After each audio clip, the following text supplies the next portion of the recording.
But you look at it like every group of people has a history, has a heritage, has a story to be told. So Spielberg talks about, because he was Spielberg and he had the clout to do this, he could make a Holocaust movie that people would actually go see. Yeah. Because nobody really lines up for that sort of thing, but it's Spielberg, and it's like, oh, okay. All you have to do is tell me what it's worth to you. What's a person worth to you? No.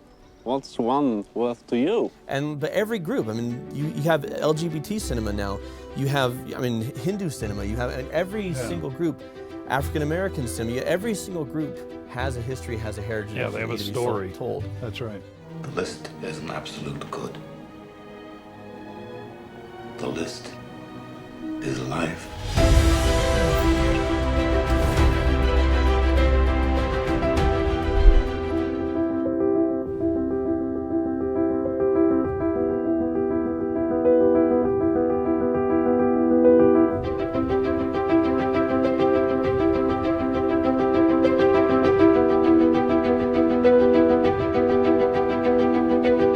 Hello and welcome to Cinema Therapy. I'm Jonathan Decker. I'm a licensed therapist and I love movies.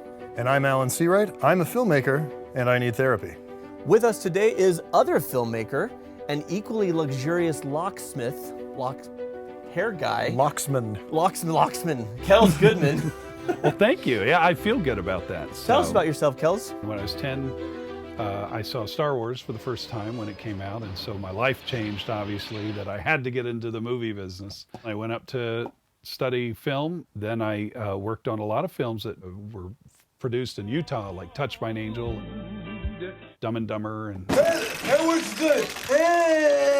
Then in 2005, I went to work for a company called Blendtec. While I was there, I created this series called Will It Blend on You YouTube. may have heard of it. What was the craziest thing you ever threw in that actually blended? A ski. We blended a whole ski, and that was really cool. Like the actual ski, Like the all the skis. way down. Just gnawed it down. I think I'll press the sparkle button. What Kels is with us today to do is movies that changed me. We want to get into films that changed them for the better. I think we all have at least that one film that has really spoken to us. And so we wanted to talk with Kels today about the film that really struck a nerve with him. What film was that, Kels? It was Schindler's List. Yeah. So tell us the story of when you saw Schindler's List. Where were you at in life, and what impressed you about the film, and what did it do for you? How did it change you? Well, Schindler's List was came out. I think it was '93. I think what it was. It was, yep. Spielberg's biggest year. Jurassic Park and Schindler's List. It's a dinosaur. But when you think of Spielberg's films, this was his turning point film. Schindler changed my entire approach to cinema. He was like someone whose skin had been torn off. I grew up all these years from the late 70s, knowing I wanted to make movies, into the 80s and the early 90s. Those were Spielberg's golden age. Right. And then when he gets to Schindler's List, it's like, oh, what is this guy doing? They say that no one dies here. They say your factory is a haven. They say you are good. Who says that? Everyone. I need to go see it. And I went to go see it and was just emotionally moved by the storytelling. And what was interesting about it is it was one of the early times in which you started seeing films look like almost like a home movie. I mean, first you see Jurassic Park, which, you know, broke all kinds of technical rules and really went to the nth degree. But then you go to Schindler's List, and it's almost like you're technically gone backwards a little bit.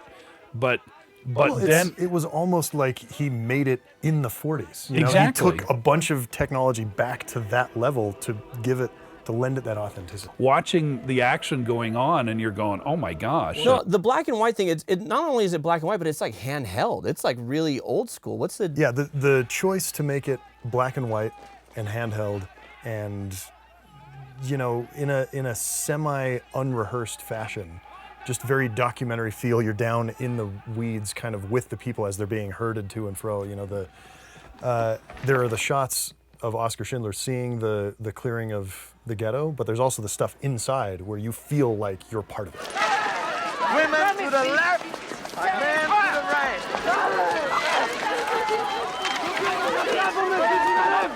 And that was not typical Hollywood style 93, not a lot of that. in the early 90s. I mean, you know, the greatest contrast to that is look at Jurassic Park.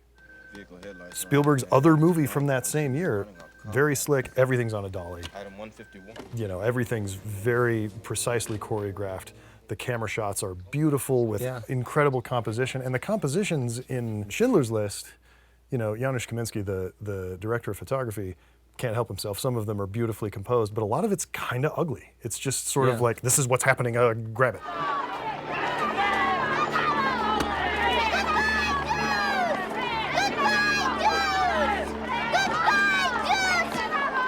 What do you think is the purpose of that? I'm asking both of you as directors. Why would he film this film that way?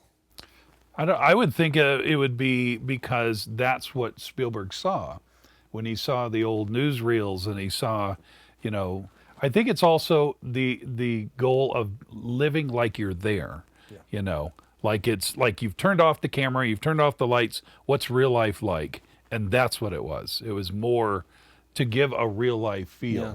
So. Alan, you brought up a couple of the shots were beautifully composed. I could be wrong, but what I remember is the shots that were beautifully composed usually had to do with moments of poignancy and beauty and nobility. But all of the ugliness was filmed ugly. Yeah.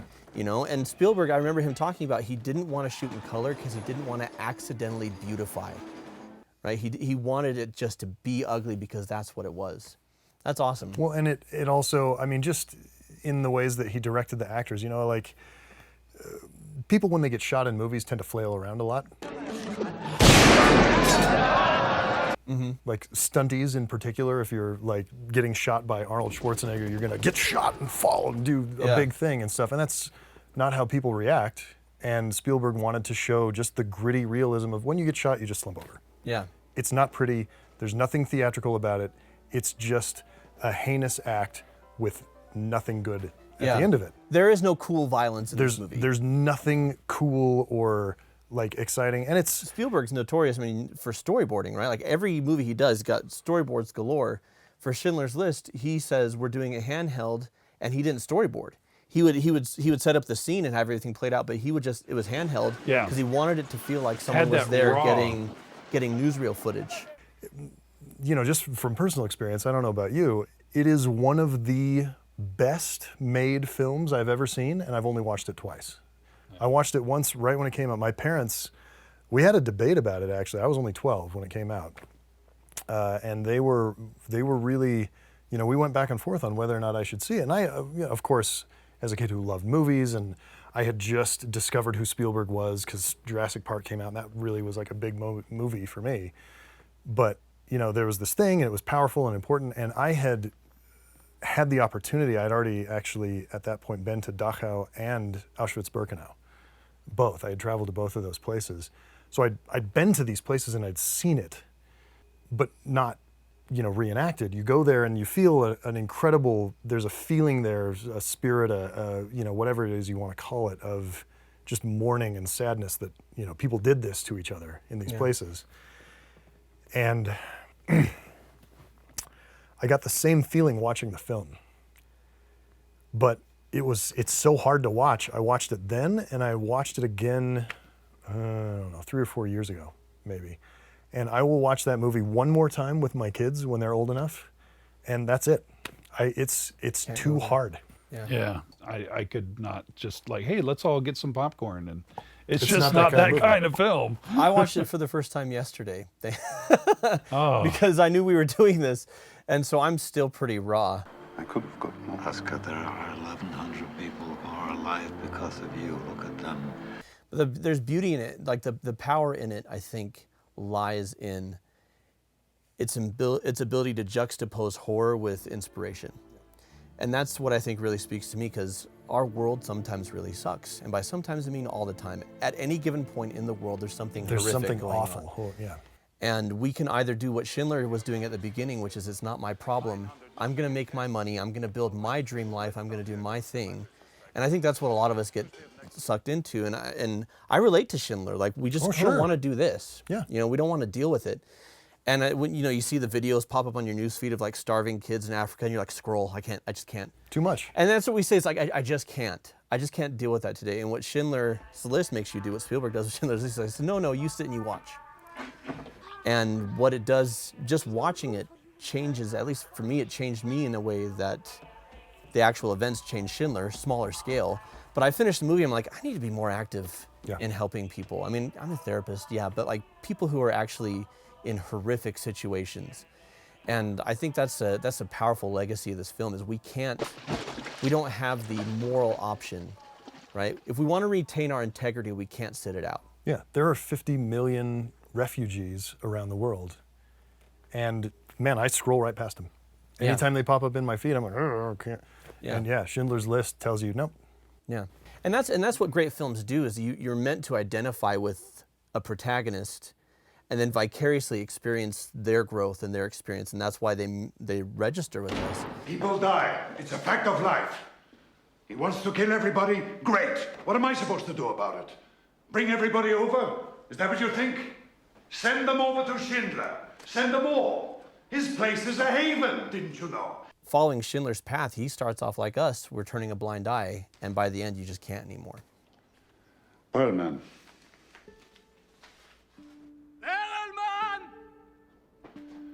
Husband and wife. Jakob and Hannah Perlman!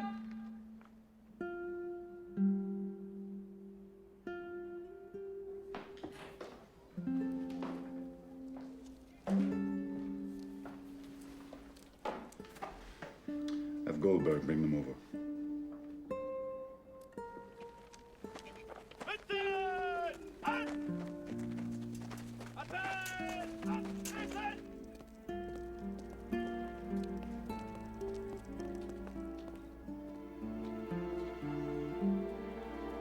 So, powerful stuff. Yep.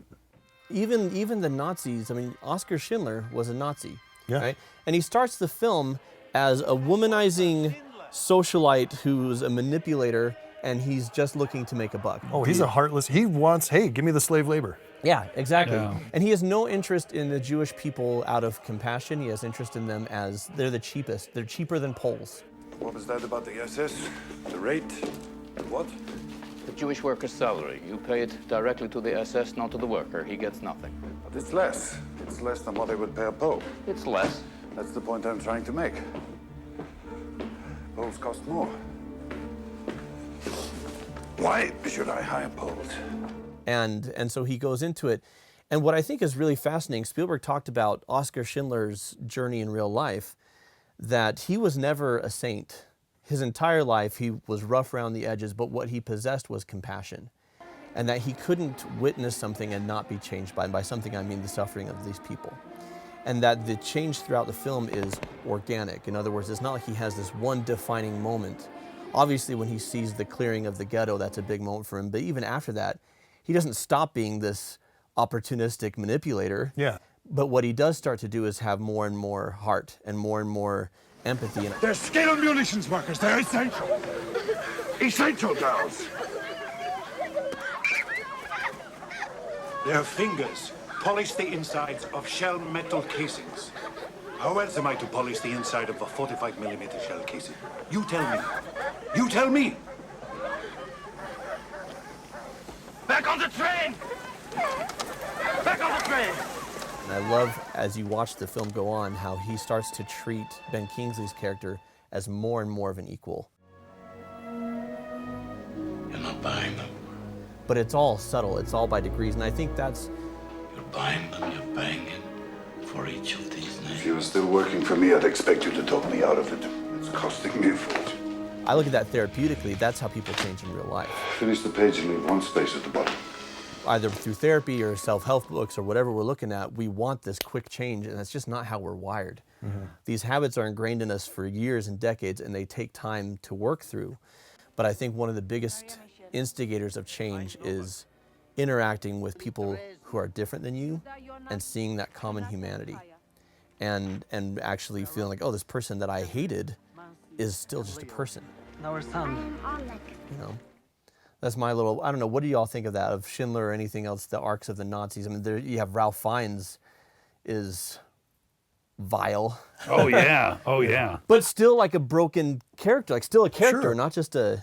He could have so easily just been a cartoon villain, right?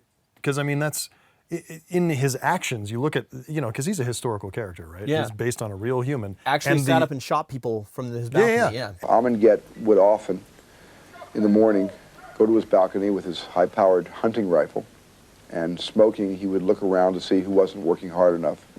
And he was a crack shot, and he would aim his rifle, and he would destroy the life of someone who he felt was malingering. Absolute worst, vile person that you can. And I thought that the filmmakers did a brilliant job of not making him likable necessarily, but at least in a tiny respect making him understandable or believable as a human, and not just like, oh, this is a cartoon Nazi like the Nazis we had in Raiders of the Lost Ark. Yeah. You know, this Which is served like their a real purpose because it's that type of film. Yeah, that's a, you know, silly adventure popcorn movie, and this is a very serious contemplation of, you know, what is the nature of evil in humanity. I remember seeing Spielberg's interview about how he saw the Nazi atrocities differently when he took on this film. You know, where like you were saying, he used the Nazis as like the stormtroopers in his Indiana Jones series, but then when he goes to Schindler's List, it's like a whole nother dynamic. And being, you know, Jewish himself, I know that it kind of made him kind of have to think more deeper about the faith and also about the history of the Jews. And that was wonderful. That was really good. The Sabbath scene where Schindler tells his factory workers, What's the matter with you? You should be preparing for the Sabbath. Shouldn't you? and for the first time in years, they actually celebrate this ritual, this day that's so important to them.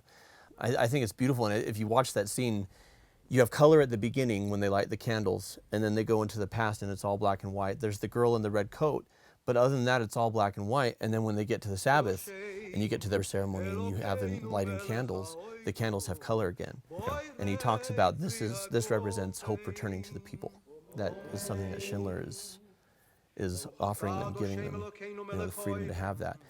And I think it's also a great way of being able to dive into, you know, in today's world. I think it's a great way of being able to use that kind of story to dive into people that you disagree with and realize, you know, that they're human too, and you're probably both heading for the same thing. You're just going about it in a different fashion. Yeah. And when more people can talk, you know, and be able to build a bridge like Oskar Schindler, yeah, you know, like through his time, not necessarily the bridges that Oskar built, but the bridges that were all around Oskar, yeah, you know, that enabled people to look at him differently. You know, we could do that today in our time as well. Well, and that makes me think of the difference between, you know, Ralph Fiennes' character and Liam Neeson's character of Oskar Schindler. They both Nazi party, both party animals, womanizers, looking to make a buck. You know, they're both opportunists. So what is the difference? And I think the biggest difference is, you look at Ralph Fiennes' character, there's this scene where he's talking to his maid, and she's trembling with fear because he's talking about how he wants to reach out to her in her loneliness. Essentially, he wants to have a sexual relationship with her, and she's terrified, and he flips it on her because he's supposed to hate her. No, I don't think so. You're a Jewish bitch. You never talked me into it, you know? Didn't you? But he actually sees her being lonely, and his response is, I want to comfort you, but you're a Jew and you're a rat and you almost tricked me and you have power over me, you've bewitched me, and then he starts beating her, right? I mean, he was taught to hate her, and he just stayed there. And I look at Schindler, he and I forget the guard's name, Gott or Get or something, but Ralph Fiennes' character, they're so similar, they're cut from the same cloth, but the difference is Schindler has compassion. It's all right. It's not that kind of a kiss.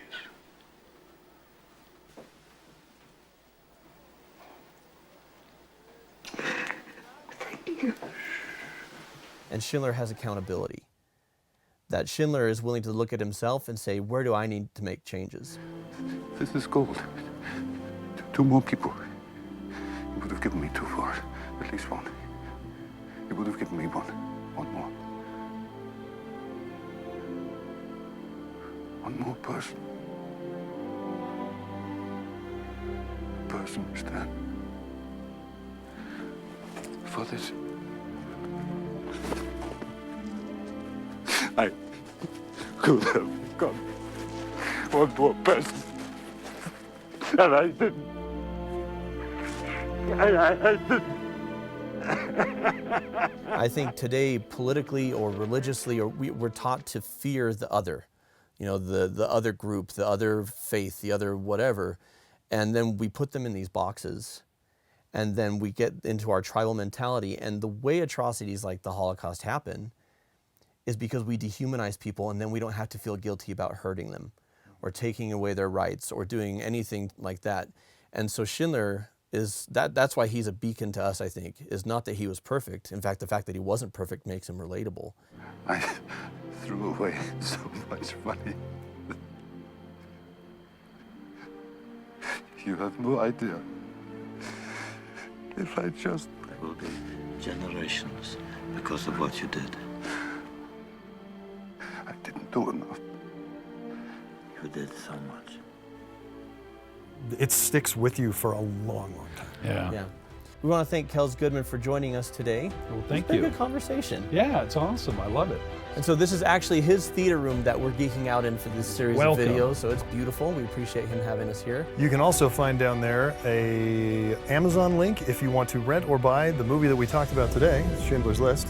Like, subscribe, hit the bell so that you can get all our notifications. You can follow us at therapy_cinema on Instagram and Twitter. We're on Facebook. So remember, stay safe, connect with loved ones, and watch movies.